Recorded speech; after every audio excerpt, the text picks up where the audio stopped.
Joe, I thank you very much for that kind introduction, and certainly I thank on behalf of all of those who you will be meeting later on today and who will be literally rolling out the red carpet to you. I stand in front of you and on behalf of the John Freeman Walls Historic Site and Underground Railroad Museum, which is a family chapter in this wonderful story. You know, I thank you for coming from near and far and allowing us to break historical bread with you today. I certainly feel that history is just another way of saying his story or God's story. And so in the next brief time we're here together, I'm going to share words that will be upbeat, hopefully certainly encouraging, uplifting, but also serious, because the journey that our family had to make in order to allow me to stand in front of you today with a smile on my face was one that had great peril involved in it, and as I look out over the audience, my ancestors would certainly want me to let you know how much we appreciate you coming by. As part of our DNA to welcome you. I had the opportunity to be at the museum in the summer of last year, so I know that is a wonderful venue to visit. And the fact that they're sharing with you the breakfast this morning is in keeping with the DNA of my family, and I know of your families, to be able to feed and make welcome our visitors here to this great country called Canada. I also want to share with you a bit of my own personal history, but not to marginalize the wonderful other chapters in the Underground Railroad, but this is what I know about. And I'll start off by sharing with you a reflection that came to my mind, and that is that we as a people, and certainly as humankind in general, have much to be thankful for. But the devil would like to make us feel that we don't. But all we have to do is remind ourselves of what our ancestors went through and know that they laid a foundation that we can build on, and that's what progress and what freedom is all about. About 20 minutes from where we're sitting is an entrance to the John Freeman Walls Historic Site and Underground Railroad Museum, and you would be greeted, as others were in years gone by, to a historic plaque that reads as follows. In 1846, John Freeman Walls, a fugitive enslaved from North Carolina, built a log cabin on land purchased from the Refugee Home Society, an organization founded by the abolitionist Henry Bibb, publisher of The Voice of the Fugitive, and the famous Josiah Henson. The cabin subsequently served as a terminal of the Underground Railroad and the first meeting place of the Pew Baptist Church. Although many former enslaved returned to the United States following the American Civil War, Walls and his family chose to remain in Canada. The story of their struggles forms the basis of the book, The Road That Led to Somewhere, which was my proud yet humble attempt to reconnect with my U.S. and American roots and make certain that my family from one generation to another and my extended family of you here today would appreciate the fact that we had came here to Canada. I tangent a moment, and when I talk family, I'm going to invite two assistant curators, my daughter Brittany and my son-in-law Joseph, to come up to the front here. Just have a seat. And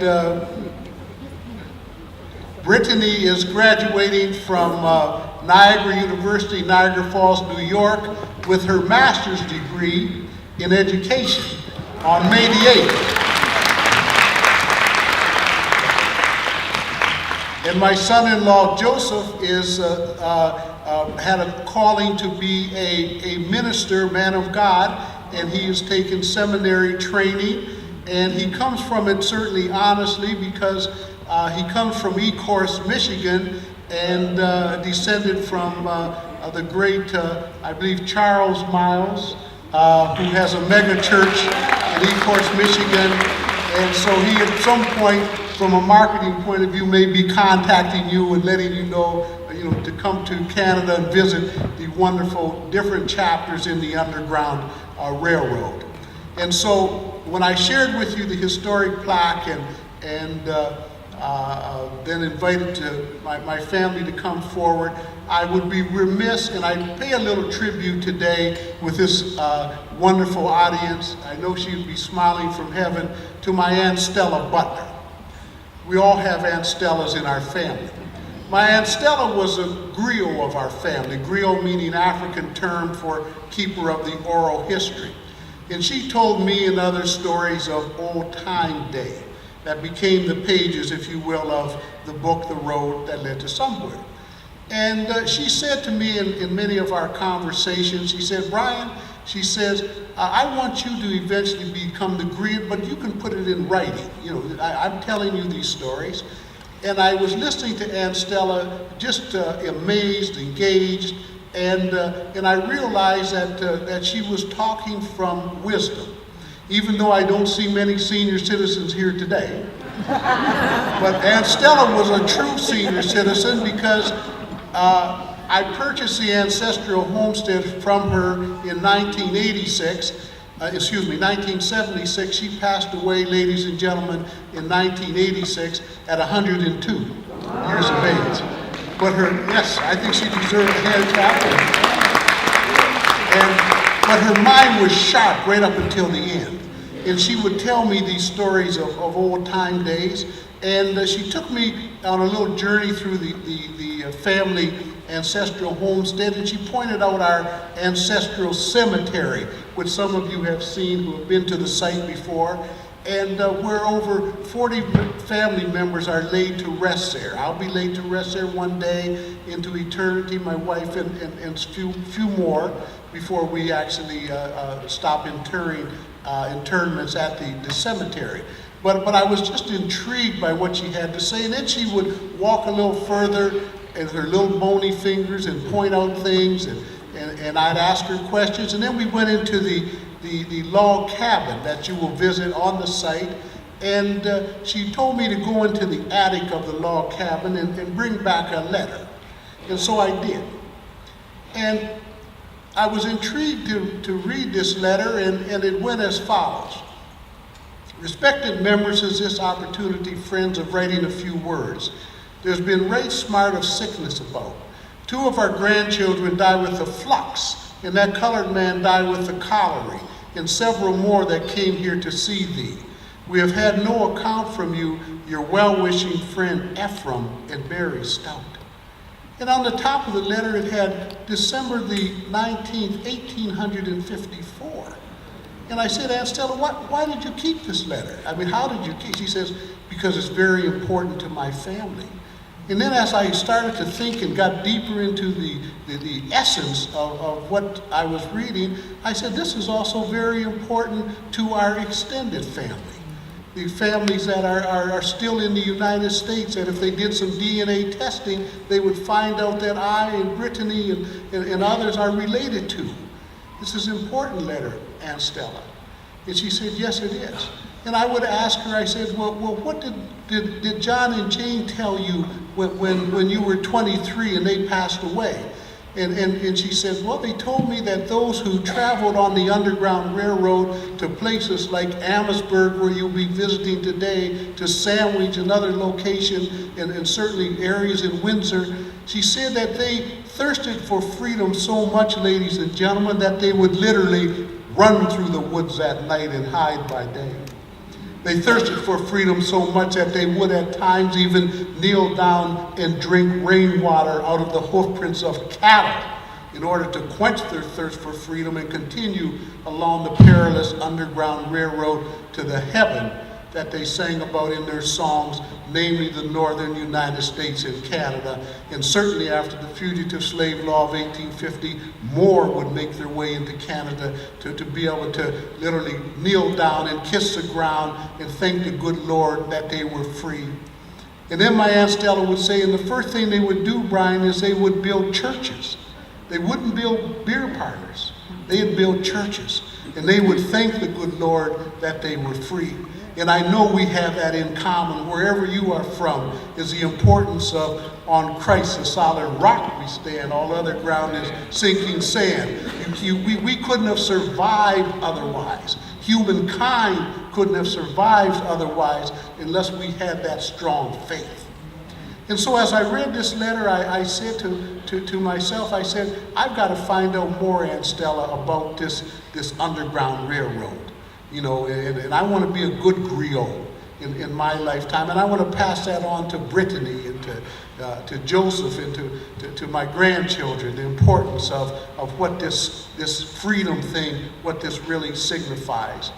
And I'll share with you a little personal story in the time I have with you that really started to condense the deeper significance of what the Underground Railroad means.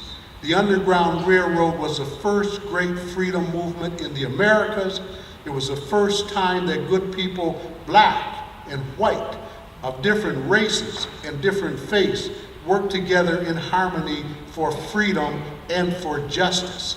And that message has come back to us today. And I'll share with you what experience that I had when I lived for a couple years in Nassau, Bahamas. I was practicing dentistry there at the time with a good friend of mine, Dr. Anthony Davis. We graduated from the University of Toronto Dental School together, and we crystallized a wonderful friendship. And I lived in a very stimulating corner of the island of New Providence, an area of Nassau known as Old Fort. And they told me that at one time that pirates used to stand on the coral rocks, look out over the turquoise waters of the Caribbean, and watch for ships easing their way along the Devil's Backbone, as it was called, along the coral reefs into Nassau Harbor. And as a result, they could warn Blackbeard, the pirate, and others of impending danger. As I stood on these coral rocks and I reflected on these stories that Aunt Stella told me, and pretty soon in my mind's eye, I too could see ships with masts 50 and 100 feet high. And all of a sudden, I really started to appreciate the importance of that opening chapter, written chapter, of course, in terms of New World history and how it connected with our history, how it connected with my family history dealing with the Underground Railroad. And pretty soon, instead of these large ships, I could see long canoes. And in these canoes, ladies and gentlemen, I could see Lucayan Indians. Now, many of you, and certainly I was one, I love to travel a little bit, I know you travel much more, aren't aware of who the Lucayan Indians were. Well, they're a group of the Arawak Indians that came down from North America, Central America, across the Antilles chain of islands to where the present-day Bahamas is located. All that history tells us of these people is that they were a meek people, loving people, kind people. There were 50,000 of these people. But 50 years after 1492, 50 years after the coming of the explorers, they were extinct. 50 years after, they could literally be seen, they've been taken to the gold mines of Haiti, and they could literally be seen jumping from the highest cliffs into the waiting waters below to quench their thirst for freedom through death. And I realized right then that this was significant history. Oh, it's certainly depressing, not upbeat, but the bottom line is we have to deal with that. We still, as a humankind, the rainbow of humankind is trying to deal with the importance of that golden rule of doing unto others as you would have them do unto you. We haven't got it right yet. And all of a sudden, I realized that in my research that even these Lucayan Indians, before the explorers came, they had a pretty rough go of it, because they were victimized by a group of their own cousins, if you will, Sometimes we can be our own worst enemies. Our own cousins, they were a head-hunting group of Indians from actually Cuba, where their home base was, and they would make their way in their canoes to the Bahamas and chase these meeker, if you will, Lucine Indians for sport. And so all of a sudden it became clear to me that history is repeating itself, and even today, no race, creed, or color has a corner on the market of man's inhumanity to man. We can just look in the world today and see, I believe this week we're reflecting on, I think it's 20 years or more of the great tragedy in Rwanda, in the Hutus and the Tutsis. We can look in Europe and see the Bosnian, the Serbs, and I don't even want to go into the Middle East. They will be here all day.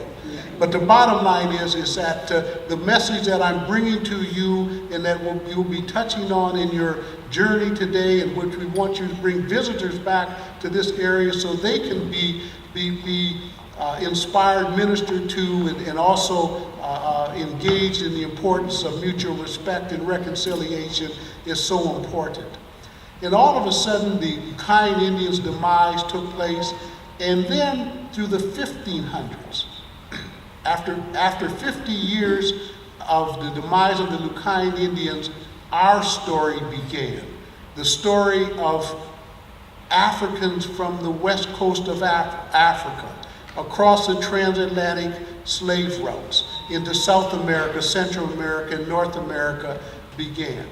And that continued, as you well know, I'm not giving you history that you're not aware of, throughout the 1500s, 1600s, 1700s, and then at the end of the 1700s, I've come by to say that a hero of mine that I'm certain not aware of, by the name of John Graves Simcoe, came onto the world stage. John Graves Simcoe was the first lieutenant governor of Upper Canada, as Ontario was called. He was sort of, as we share with our visitors at the John Freeman Walls historic site, he was sort of the Abraham Lincoln of Canada, if you will. He was influenced by the great abolitionists, Wilberforce back in England, and in the first legislative assembly at Niagara-on-the-Lake in 1793, he said these words which were very significant, because no leader of a great country had ever said and took this stand in over 300 years from the start of the transatlantic slave trade. Here's what he said, powerful words. There should no longer be discrimination in Canada between those of European ancestry, those of Native ancestry, and those of African ancestry. And he had the power politically to make it happen, even though he received some discord from other members of his political party, because some of them owned slaves in Canada, because there had been enslavement in Canada for a long time. Not like the United States, certainly, where our growing season isn't as great, mainly in the area of domestic enslavement. And so what I said that for is to say this, that I have learned in my love of history and certainly my journey through seeking the truth through Jesus. I'm a deacon in my church, First Baptist Church, Puce, Ontario, which was part of the ARMBA, got together by Second Baptist Church of Detroit, brought us all together, and we formed this ARMBA association back in the 1840s. And so I found out that one of the things that the good Lord has told me is that every so often he sends angels by to make a difference. And John Graves Simcoe was one of those who made a difference. And then, because of his historical political move in 1793, he said that any enslaved that made it across the 49th parallel and into Canada would be automatically free. And as a result, I'm able to stand in front of you today as a proud Canadian and also as a proud American, because I still have a connection to my roots back in the United States, and this is what was one of the reasons that inspired me to write the book of my family's journey from Rockingham, North Carolina to Ontario, Canada. But John Graves Simcoe wasn't the only, if you will, angel. I believe the good Lord sends angels to earth in human form to give people hope, to give people inspiration, and to change the course of history. I'll come back to that a little later. But I know he also sent in the 1820s, there were definite routes of the Underground Railroad. The Quakers were very active in it and making their way on into the northern United States and into Canada. And then he sent by Harriet Tubman, the great icon of the Underground Railroad movement. He sent by Frederick Douglass to make a difference. And he sent by Harriet Beecher Stowe, whose book, the Uncle Tom's Cabin, did so much to avoid the European soldiers coming in on the side of the South, because the kings of England and France wouldn't dare, after their populace had read Uncle Tom's Cabin, would dare try to put an army together to support the Southern cause of literally slavery. And so all of a sudden it started to come together for me. And I said, thank you, Aunt Stella, for sharing that letter of 1854 with me.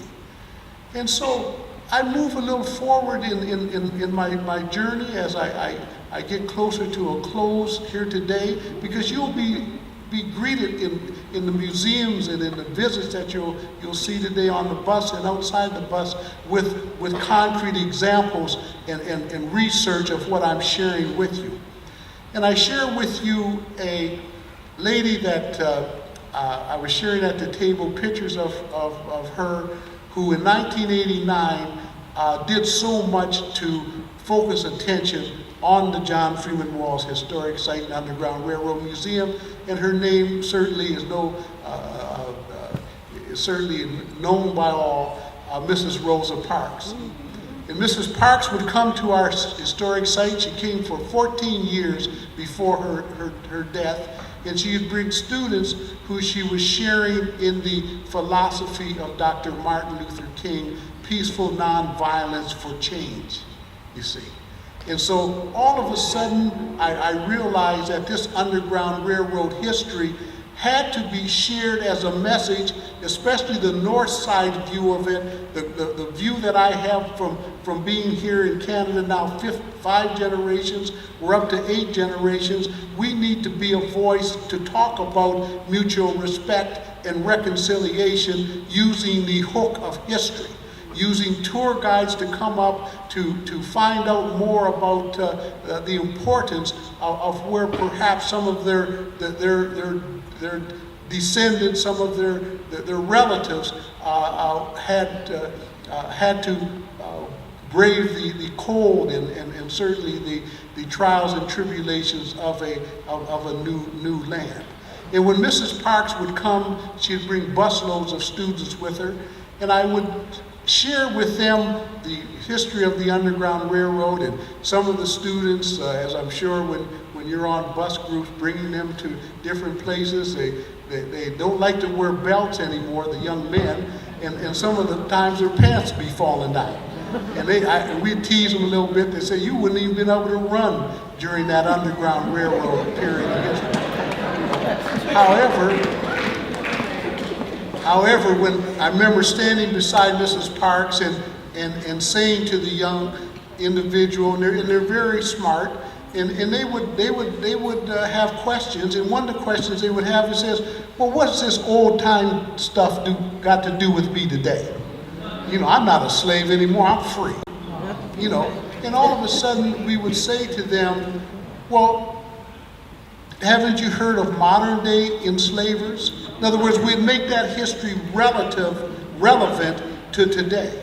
And I'm going to ask Brittany, can you share with me a modern day enslaver? Drugs. Modern day enslaver. Anybody else can think of a modern day enslaver? No education, ignorance. Another modern day enslaver. Xbox, getting caught up into the technology and whatnot, but getting unfortunately smothered with it in terms of it being a distraction. And the list goes on, even when Mrs. Parks and I were standing there and poor self-esteem, can be a modern day enslaver. If you don't love yourself, how in the world are you going to love me? And that is the problem with our youth, and I don't say this flippantly, and this is what we as elders must do. And why we're so excited, and you can tell it in my voice, of having you come by today, because you're a powerful people. You have to have been in order to survive. And we have survived in many instances because of the great leaders that you have, like the great Mrs. Rosa Parks, a true angel, someone who the Lord sent here in an angel form to give people hope, to give people inspiration, and to change the course of history. And this is why we want you to come back. Not for this to be a memory that will be something you can certainly share with your not only your children, but certainly your vast number of people who travel with you as you are tour operators, but you also want to share this, with certainly the youth, because they are our future. And they need to know more and more about the importance of the great Underground Railroad history that I have just been able to touch on here today. I'm going to close with a story that came from one of our great leaders during the Second World War. And that's Sir Winston Churchill. Being a Commonwealth country, we studied him in our schools extensively. And Winston Churchill liked to smoke cigars, and he was asked to come in front of leaders of his country during the Second World War. England certainly was by itself at the time. The United States had to come in to help it. And so I can see the great statesman rising from his table, walking up to the podium and saying these words: never, never, never surrender. Never, never, never give up. Never, never, never give up. And I say to all of you here today, never, never, never give up. Continuing to promote through history, through personal family struggles, through touring people throughout the United States and yes, into Canada, because we have a story and a message to tell. Continue to never, never give up, promoting mutual respect, promoting reconciliation. It's not puffed up humanitarian type talk. At one time I'd stand up in front of people and it would be considered kind of puffed up humanitarian type talk, but not anymore. It's a matter of survival now. That we learn how to work together, to get along together. We've got the great Barack Obama who's making a difference. Another angel, if you will, that we can look to with great pride, and I know that we all are. And continue to do this until, as it says in the book of Amos, righteousness rolls down like water and justice like a mighty stream. I thank you very much. God bless you.